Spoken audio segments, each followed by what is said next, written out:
Sir मेरा ये question है कि लाइफ में जब भी हमें कोई डिसीज़न लेना होता है जिसका रिज़ल्ट काफ़ी मतलब फॉर एग्जांपल अभी मैं सीए कर रही हूँ तो 5 साल बाद ऐसे लगते हैं सीए बनने में और 5 साल बाद आपका रिज़ल्ट आता है कि हाँ आप बन रहे हो कि नहीं। 5 साल बाद ऐसा लगता है कि मैंने ये लाइन तो चूज़ कर ली बट अल्टीमेटली मुझे इसमें जाना ही नहीं है। या फॉर एग्ज़ाम्पल अगर आप शादी का डिसीज़न ले रहे हो तो आप चूज़ कर लेते हो कि हाँ मुझे इसके साथ शादी करनी है बट कुछ सालों बाद ऐसा लगता है कि वो एक डायरेक्शन में ग्रो करा और मैं एक डायरेक्शन में, बट मुझे ये नहीं चाहिए था। तो वो जो लाइफ के ऐसे बिग डिसीज़न होते हैं जिसका रिज़ल्ट इतने सालों बाद आता है, वो डिसीजंस कैसे लेने होते हैं, मतलब क्या चीज़ें सोच के वो सब डिसीज़न हम ले सकते हैं? ऐसा करियर में होता है, रिलेशनशिप में होता है, इनफैक्ट कहाँ नहीं होता है। हर जगह ही होता है। एक मिनट में लगता है लाइफ बहुत बढ़िया है, अगले मिनट में लगता है कि लाइफ बहुत ही बेकार है। एक मिनट में लगता है सबके साथ रहना है, अगले मिनट में अंदर से आता है सब गए भाड़ में, सब छोड़ छाड़ के मैं वहां चला जाऊंगा या चली जाऊंगी। ऐसा होता है नहीं होता है? एक मिनट में होता है ये करना है करना है करना है करना है, फिर जब करना शुरू करते हैं अरे ये तो बेकार है, इसमें कुछ नहीं है। जैसे होता नहीं है, शॉपिंग कर रहे हो, ऑनलाइन देख रहे हो, ये चीज चाहिए चाहिए चाहिए चाहिए, जब आ गई तो उसकी तरफ कुत्ता भी नहीं देख रहा, आप तो बस देख रहे हो। तो आपको समझना पड़ेगा कि इसका रीजन क्या है। आपने दो बातें करी, एक कि अभी आप सीए कर रहे हो और मान लेते हैं कि 5 साल बाद आपको रियलाइज होता है कि ये मेरे लिए नहीं है। तो क्या है आपके लिए? पेपर पे लिखो। पेपर पे आपने एक तरफ लिखा सीए, दूसरी तरफ मानो लिख दिया सीएस। सीएस मुझे करना है, सीए नहीं करना है। That could be CS, CZ, CY, CX, whatever it is. तो अब उसके रीजंस देखो ना कि इसको छोड़ने का क्या रीजन है और ये करने का क्या रीजन है।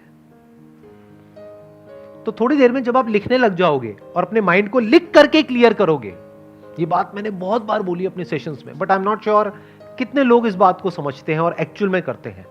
कभी भी कोई भी प्रॉब्लम हो, अपने माइंड में उसको सॉल्व करने की कोशिश मत करना, एंटैंगल्ड हो जाओगे बुरे तरीके से। स्पेशली अगर प्रॉब्लम बड़ी है तो, छोटी मोटी है तो माइंड में ही करनी पड़ेगी। जैसे बाइक चला रहे हो, स्कूटर चला रहे हो, व्हाटएवर, और एकदम से कोई सामने से आया तो उस वक्त पेपर पेन लेकर के नहीं बैठ जाओगे, क्या करूं, तब तक तो हो जाएगा जो होना है।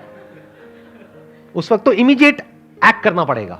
बट ये जो बड़े डिसीजंस हैं, शादी का डिसीजन, डिवोर्स का डिसीजन, करियर चूज करने का डिसीजन, करियर को छोड़ने का डिसीजन, ये बहुत बड़े डिसीजंस हैं, छोटे नहीं हैं। तो इन डिसीजंस को माइंड में कभी सॉल्व करने की कोशिश मत करना। तो कैसे करना है? पेपर पेन लेकर के माइंड मैपिंग करना सीखो ना। कितने लोग आप में से माइंड मैपिंग करते हैं? सच बोलना, झूठ मत बोलना। सिर्फ 4-5 लोग, इतने लोगों में से। तो माइंड मैपिंग करना सीखो। माइंड मैप से क्या होता है, लाइफ में सेंटर में कुछ आता है जो बहुत इंपॉर्टेंट होता है, उसके अकॉर्डिंग माइंड मैप बनता है, तो लाइफ में आपको क्लैरिटी आती है। तो जब आप ये करोगे तो आपको समझ आएगा कि उसका कॉज क्या है। हो सकता है सीए जो आप कह रहे हो कि अब मुझे रियलाइज हो गया, ये रियलाइज क्या होता है? Realisation is nothing but your thought, कि मुझे ऐसा लग रहा है। आज कुछ और लगता है, कल कुछ और लगता है। एक रिलेशनशिप में कभी रियलाइज होता है कि ये तो बहुत ही बढ़िया है, कभी ऐसा लगता है कि ये तो बहुत ही बेकार है। तो ये रियलाइजेशन क्या होता है? तो इस रियलाइजेशन वर्ड को हटा दो कि मुझे रियलाइज हुआ, उसके कॉज को समझो। हो सकता है आपको कॉज मिले कि मैं इसलिए आगे कंटिन्यू नहीं करना चाहती क्योंकि मैं बोर हो गई हूं। हो सकता है कॉज मिले क्योंकि इसमें बहुत एफर्ट है। ध्यान से समझो इन माइंड की गेम्स को। ये माइंड की गेम्स है हमारी, जो माइंड गेम्स खेलता रहता है आपके साथ। तो पहले आपको कॉज को समझना है। हो सकता है कॉज मिला बोर्डम, तो दूसरी तरफ देखो ना पेपर पे क्या लिखा हुआ है, सीएस। बोर्डम तो वहां भी है, टक्कर का ही है। सही कह रहा हूं, गलत कह रहा हूं? या तो आपने लिखा होता दूसरी तरफ बंजी जंपिंग, मैं ये बंजी जंपिंग का वहां पे ऋषिकेश में जाऊंगी, वहां पे सेटअप करूंगी और खुद बंजी जंपिंग करूंगी डेली और लोगों को भी करवाऊंगी। तब लगा कि हाँ कुछ डिफरेंस है। एक तरफ सीए लिखा हुआ है, एक तरफ सीएस लिखा हुआ है, टक्कर के हैं दोनों। ऐसे ही बॉयफ्रेंड गर्लफ्रेंड में कंफ्यूजन हो या पति पत्नी में कंफ्यूजन हो, तो दूसरी तरफ लिखो किसी का नाम।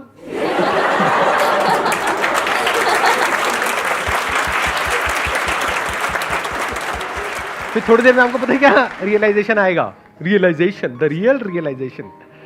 ये भी खच्चर, वो भी खच्चर, क्या फर्क पड़ता है? और मैं भी खच्चर, तो क्या फर्क पड़ता है? इस मंत्र को पकड़ना सीखो, लाइफ में बहुत काम आएगा। जहां पे आपको कुछ लॉन्ग टर्म तक सस्टेन करना है, शॉर्ट टर्म में मंत्र काम नहीं आएगा। वैसे शॉर्ट टर्म में भी आ जाएगा काफी केसेस में, बट लॉन्ग टर्म में मंत्र बहुत काम आता है कि क्या फर्क पड़ता है। हम सब अपने थॉट्स के हिसाब से चलते हैं, फीलिंग्स के हिसाब से चलते हैं, जो हमें लगता है अपने बिलीफ्स उसके हिसाब से चलते हैं, और सब कुछ ही लिमिटेड है, हर जगह क्लैशेस हैं, कॉन्फ्लिक्ट्स हैं, तो कोई भी परफेक्ट नहीं है। अगर कभी गलतफहमी होती है ना कि अगर मैंने सीए छोड़ दिया तो मैं ये करूंगी, तो वो लोग जो वो कर रहे हैं उनको जा करके देख लो, वो गलतफहमी दूर हो जाएगी। आप कहोगे यही बेटर है। लगता है ना कि उसकी पड़ोसी की लाइफ बढ़िया है, तो कहीं कोई छुपा हुआ कैमरा फिट कर दो उनके घर में, 2 दिन में आपकी गलतफहमी दूर हो जाएगी। लिविंग रूम में करना, बेडरूम में नहीं। सबको सब कुछ नहीं मिलता है। प्रवचन शुरू कर दूं मैं? भाग्य पे बहुत कुछ निर्भर करता है। ये मैंने बोला मजाक में, लेकिन मजाक नहीं है। अब आप कहोगे सर आप तो बोलते हो कि हमारा भाग्य हमारे हाथ में होता है, ये भी सच है। भाग्य हमारे हाथ में नहीं होता, ये भी सच है। अब आप कंफ्यूज हो जाओगे, आप कहोगे क्या मतलब, एक बात करो ना। अरे भाई साहब, लाइफ में ऐसा नहीं होता है जैसा आप सोचते हो। क्लियर कट आंसर नहीं होता है। एक स्टैंड पॉइंट से देखोगे तो आपका भाग्य आपके हाथ में नहीं है। जैसे आपने अपने माँ बाप को चूज किया, यस और नो? किसी ने किया तो नहीं है ना? नहीं, बड़े बड़े खुराफाती आ जाते हैं यहाँ पर, वो कुछ भी बोलने लग जाते हैं आकर के। सर मैंने ना अपनी शक्तियां इस्तेमाल करी जब मैं पेट में भी नहीं था, मैंने पेट को खुद चुना, मुझे इस पेट में जाना है अपने पिछले जन्म में, और मैं वहीं आया जहां मैं आना चाहता था। बहुत कुछ होता है जो हमारे हाथ में नहीं होता है। जैसे पेरेंट्स हमने चूज नहीं किए हैं, वो हमारा भाग्य है। अब अपने पेरेंट्स के बारे में जैसे आप सोच रहे हो, उसकी वजह से आपको अच्छा लग रहा है या बुरा लग रहा है, ये भी भाग्य है। तो एक है पेन और प्लेजर, एक है सुख और दुख। आपका जो सुख है और दुख है वो काफी हद तक आपकी थिंकिंग पे डिपेंड करता है। मैंने काफी हद तक इसलिए लगा दिया बीच में क्योंकि वहां पर भी एक्सेप्शंस हैं। अगर मैं ये कह दूंगा कि पूरी तरह से आप पे डिपेंड करता है तो ये बकवास है। आपका पति है, पत्नी है, वो बदतमीज है, उसको ये नहीं पता रिस्पेक्ट क्या होती है, तो आप सुखी कैसे रहोगे? तो पूरी तरह से आपके हाथ में कहां है? तो एक स्टैंड पॉइंट से देखा जाए तो भाग्य आपके हाथ में बिल्कुल भी नहीं है। आप यहां से बाहर जा रहे हो, कोई आया और आकर के एक्सीडेंट हो गया, आपकी कोई गलती नहीं है, इसको आप भाग्य बोल सकते हो जो आपके हाथ में नहीं है। जैसे कोई अमीर घर में पैदा हुआ बच्चा, कोई गरीब घर में पैदा हुआ, ये क्या है? भाग्य। Related to what? Pain and pleasure.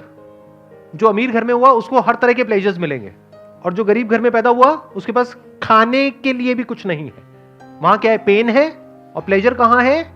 जो एक वेल ऑफ घर में पैदा हुआ है, वहां पे हर तरह का कंफर्ट है, सब कुछ है जो चाहिए। लेकिन उसके बाद भी वो जो बच्चा है जो गरीब घर में पैदा हुआ, उसकी थिंकिंग ऐसी है कि वो लाइफ में आगे बढ़ता चला जा रहा है, ग्रो करता चला जा रहा है, सीखता चला जा रहा है, और अपना रास्ता खुद बना रहा है, और अपनी जिंदगी से खुश है। दूसरी तरफ से वो जो अमीर घर में पैदा हुआ, वो अपने बाप का सारा पैसा उड़ा रहा है, बाहर से हंसता है लेकिन अंदर से बहुत ज्यादा परेशान है। किसकी वजह से है? उसकी थिंकिंग की वजह से। दुख होता है थिंकिंग की वजह से, दर्द होता है बॉडी की वजह से और हमारे सराउंडिंग्स की वजह से, बीमारियों की वजह से। सुख दुख होता है थिंकिंग की वजह से। अभी आप सही सोचने लग जाओ, सुखी हो जाओगे, गलत सोचने लग जाओ, दुखी हो जाओगे। अभी सही और गलत क्या है? शादी करने से पहले सोच लो जितना सोचना है, एक बार कर ली तो मतलब अपने डिसीजन को बार बार बोलो, थोड़ा सा दिमाग लगाओ। सही सोच क्या है और गलत सोच क्या है? मैंने क्या कहा? फॉर्मूला क्या है? सही सोच की वजह से हम सुखी होते हैं, गलत सोच की वजह से दुखी होते हैं। तो पहले जितना सोचना है सोच लो। वो भी आपको लग रहा है कि मैं सोच करके शादी कर रही हूं, उसमें भी भाग्य का बहुत बड़ा रोल है। क्योंकि आप कब कहां किसको मिले और फिर मिल करके कब किसको किसकी आदत पड़ गई पता ही नहीं लगता है। लाइफ ऐसी तो होती है। फिर सही गलत समझ नहीं आता है जब दिल का मामला होता है। या फिर अरेंज मैरिज हुई तो वो तो पूरी तरह से ही भाग्य हो गया। शादी के बाद अगर सुखी रहना चाहते हो तो सही सोच क्या है और गलत सोच क्या है? अपने डिसीजन पे अटल रहो। मतलब नहीं, ऐसा नहीं है। अटल क्यों रहो? अगर सामने वाला जो पर्सन है वो क्या कहूं, पापी,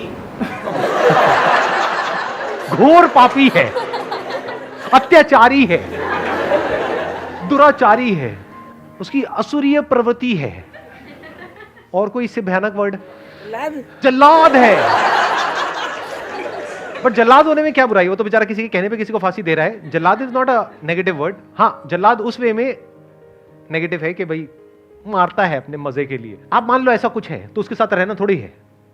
उसको पुलिस के हवाले करो और निकलो उस घर से, या उसको निकालो, सीधी बात है ना। बट मान लेते हैं मैंगो पीपल टाइप का कोई बंदा है, मतलब जैसे लोग यहाँ पर बैठे हुए हैं, वैसे पता नहीं लगता किसी को देख करके कि ये सब जो मैंने कहा उसमें से कौन है जो यहाँ पर बैठा हुआ है। मान लेते हैं कि एक नॉर्मल इंसान है। नॉर्मल क्या होता है? जिसमें कुछ पॉजिटिव है, नेगेटिव है, कभी खुश है, कभी दुखी है, ना एक्सट्रीम में अच्छा है ना एक्सट्रीम में बुरा है। एक्सट्रीम में अच्छे वाले लोग भी बड़े खतरनाक होते हैं, एक्सट्रीम में बुरे तो बात हो ही गई है, तो बीच में कहीं पे है। तो अब सही सोच क्या है? इम्परफेक्शंस को एक्सेप्ट करना, मतलब जैसे मुझ में भी कुछ अच्छी बुरी चीज़ें हैं तो सामने वाले की भी अच्छी बुरी चीज़ें, और क्या फ़र्क पड़ता है? क्या फर्क पड़ता है? बस ये गोल्डन मंत्र को पकड़ लो कि कभी उसकी कुछ हरकतें होंगी, आपको गुस्सा आ जाएगा, आप गुस्सा करोगे तो वो भी गुस्सा करेगा, क्या फर्क पड़ता है? चीख चिल्लाहट हो जाएगी, क्या फर्क पड़ता है? थोड़ा एक आध बर्तन टूट जाएंगे, क्या फर्क पड़ता है? बर्तन और आ जाएंगे, अगले दिन फिर नॉर्मल हो जाओ। मैं आपको सही बातें बता रहा हूं, प्रैक्टिकल बातें, थियोरेटिकल बातें नहीं। जैसे कुछ लोग होते हैं ना, वो बैठ करके बोलते हैं नहीं नहीं बस अपने मन को ऐसा आप करो, वैसा करो, ये करो, वो करो। अरे ऐसा नहीं होता है रियल लाइफ में। रियल लाइफ में बता रहा हूं क्या होता है, लड़ाई झगड़ा, ये वो, थोड़ा बहुत कहा सुनी, और जब बोलने पे आते हैं तो पता नहीं क्या क्या बोल जाते हैं। आप हूं तो कर रहे हो, लेकिन शादी नहीं हुई आपकी अभी, तो आपको नहीं पता है क्या क्या बोल जाते हैं, किस किस हद तक बोल जाते हैं। सर अगर वो चीट कर रहा है तब भी यही मंत्र रखना है। मैंने कब बोला? वो तो उनमें से किसी कैटेगरी में आ गया ना। अय्याश है, धोखेबाज है, बेवफा है। कुछ वर्ड छूट गए होंगे, अभी भी आप समझ लेना इशारों में कि अगर ऐसा कोई है तो छोड़ दो।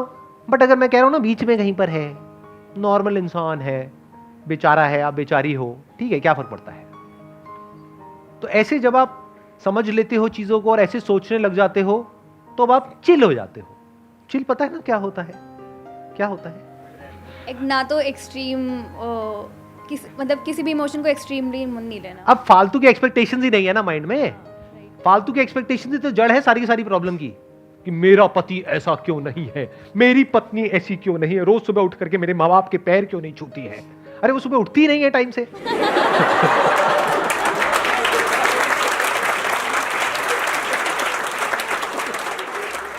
तो उल्टी सीधी एक्सपेक्टेशंस जो हमारी होती है ना, उसकी वजह से गड़बड़ हो जाती है। तो कोशिश करो, अगर किसी से शादी भी कर रहे हो, अगर कर रहे हो तो, करनी नहीं करनी आपकी मर्जी, तो ऐसे इंसान से करो जो थोड़ा रियलिस्टिक सा हो, प्रैक्टिकल सा हो। जब थोड़ा टाइम स्पेंड करोगे, कुछ मीटिंग्स करोगे, अगर अरेंज मैरिज है, और लव मैरिज करोगे तब तो पता लग ही जाएगा, 2-4-6 महीने में पत्ते खुल ही जाते हैं एक दूसरे के। तो कोशिश करो कोई ऐसा इंसान हो जो थोड़ा सा प्रैक्टिकल हो। आपको जवाब मिल गया है? 70%। आप पक्का सीए के स्टूडेंट हो। मैंने इतनी मेहनत करी, उसके बाद भी आपने मुझे 70% दिए। क्या रह गई कमी? 30% कहां पर कमी रह गई? जैसे आपने बोला कि जब हमें कोई करियर वगैरह चूज़ करना है तो पॉइंट्स नोट कर लो और कंपेयर करो, तो कंपैरिजन भी तो हमारे इमोशंस से उठ के ही आएगा। मतलब इमोशंस को हटा दो। जब आप लिखते हो तो इमोशंस हट जाते हैं। ये भी आपको एक बहुत बड़ा सीक्रेट बता रहा हूं। इमोशन सारे यहां पर है, फीलिंग्स में आप ट्रिगर होते रहते हो, तरह तरह का केमिकल लोचा होता है, तरह तरह की सेंसेशंस होती हैं, उसके अकॉर्डिंग सब कुछ चल रहा होता है। जब लिखने पे आते हो तो प्रैक्टिकल हो जाते हो। जैसे एग्जाम से पहले इमोशंस अपनी चरम सीमा पर होते हैं, मतलब अंदर बहुत ज्यादा डर लग रहा होता है, एक्साइटमेंट हो रहा होता है, तरह तरह के इमोशंस अंदर चल रहे होते हैं, पता नहीं क्या होगा क्या नहीं होगा। जब एक बार वहां पर आप चले जाते हो और लिखना शुरू कर देते हो, उसके बाद इमोशंस कहां होते हैं? कभी ऑब्जर्व किया है इस चीज को? मतलब सिर्फ मैं कह रहा हूं तब यस बोल रहे हो या एक्चुअल में ऑब्जर्व किया है? एक्चुअली ऐसा होता है। समझ गए ना मैंने क्या बोला है? तो लिखो।